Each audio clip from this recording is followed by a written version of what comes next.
All right, so as you know, I'm going to be going to the contest tomorrow, and I am entering the contest part, and I'm also entering to be judged for a merit evaluation, which in the NMRA means for a master builder of locomotives, you have to get 3 locomotives, one of which has to be scratch built, and they have to pass basically a test. It's like a checklist, and you got a group of judges who will come and they will examine your model, see if you've done everything that's required and if your work meets the standard.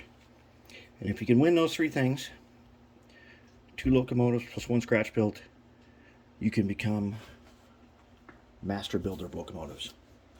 But part of the spirit of this program is it is expected that you share what you learn, which I love to do. I love to share it. I want to.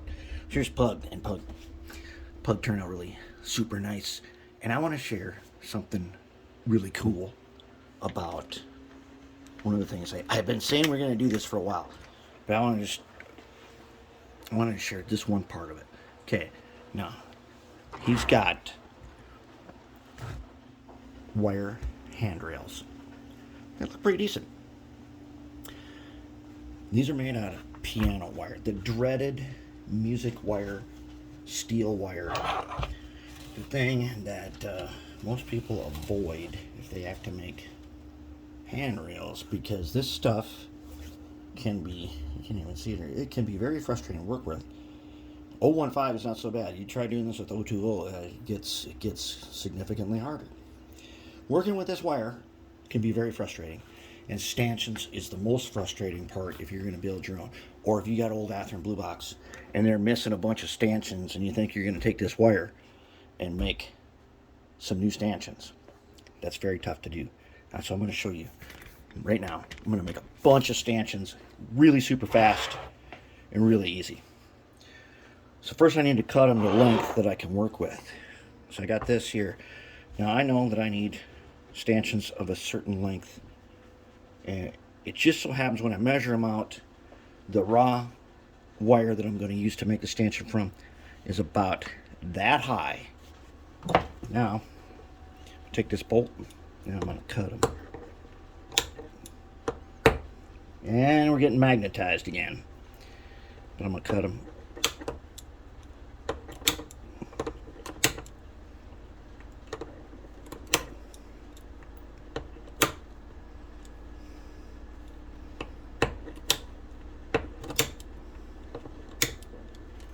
What do we need? About 10, 15.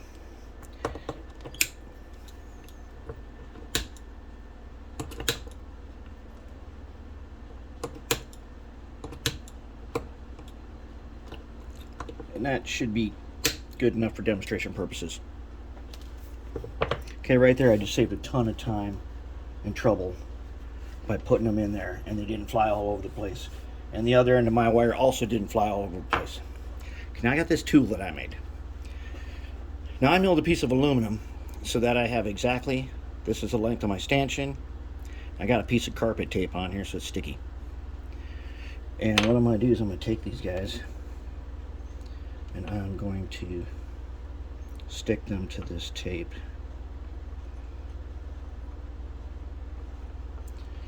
And relatively straight up and down. Let's see if I can find them all. These are so small, I need tweezers to pick up some of them. I don't know what we got here. Maybe 15 of them. More than enough to do one side of a locomotive. Just cutting this many by themselves can be frustrating. And then, like I said, this is one of the things that prevents a lot of people from completing a lot of projects that they really want to do, is when you get to the handrail part and you got to make handrails and like, oh, I don't want to make handrails. If I can get these all lined up on here, see if we can get them all kind of together or close to it. Having that piece of sticky tape on there helps a lot. Okay.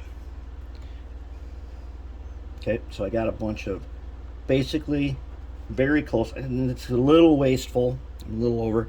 Let's get them lined up. I don't want them to be too crooked. Usually I bunch them together really tight because I can get like 50 or 60 on here. I could put more. I think I could put 100 on here if I did the whole thing, but that's really not necessary. All right, is that going to be close enough? Close enough. Good enough for now. Okay, now I've got a little piece here that's slightly bigger, like that. Now let's go over here. I'm going to do this on the mill vise. Now on the mill vise, we do not want to be doing stuff that wrecks the mill vise. But what we can do, so we'll put this guy in here. Okay, just get him straightened up a little bit. Okay, we'll put him in there. And now, this thing, I've got that little piece in there. And I'm going to go ahead and I'm going to crank it nice and tight. There.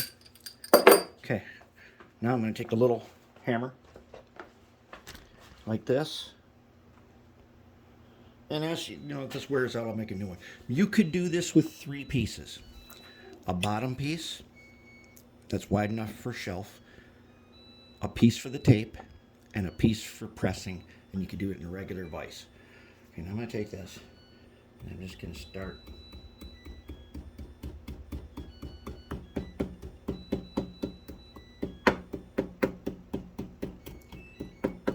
And I made this just the width that I wanted, but you could use, I want to say 1/16 bar stock would be just fine. And see, I'm not touching my mill vise now. I'm just pounding on this piece of aluminum. When it wears out, I'll make another one.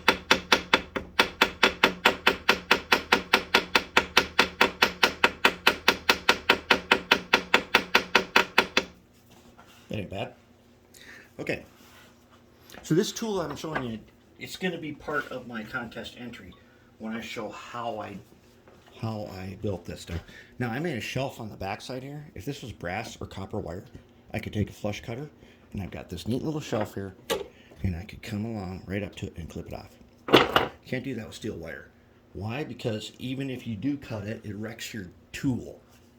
So I'm going to use the old cutoff wheel. I'm just going to do this.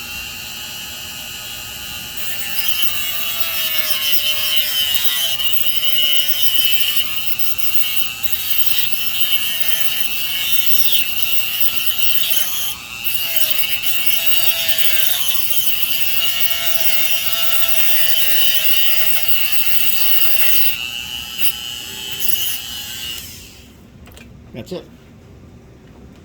Now I got a bunch of stanchions.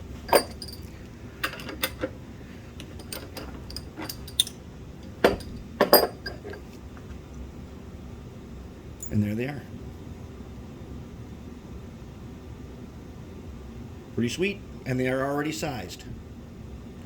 And their ends are exactly the right for my side sills. And you could use these, you could solder these to Hather and Blue Box if you wanted to. But that's how easy it is to make stanchions. And that is one of the things that I'll have with my contest entries, is the stanchion making tool. So I can show how I did stuff. And now you know how to do it. Like I said, 3 parts. A bottom, a top of the length that you want to hammer over, and something to hold it. I just happen to have the bottom and the piece for the tape on it is one piece. That's it. There you go. Go at it. Make some stanchions and finish those projects with some new handrails.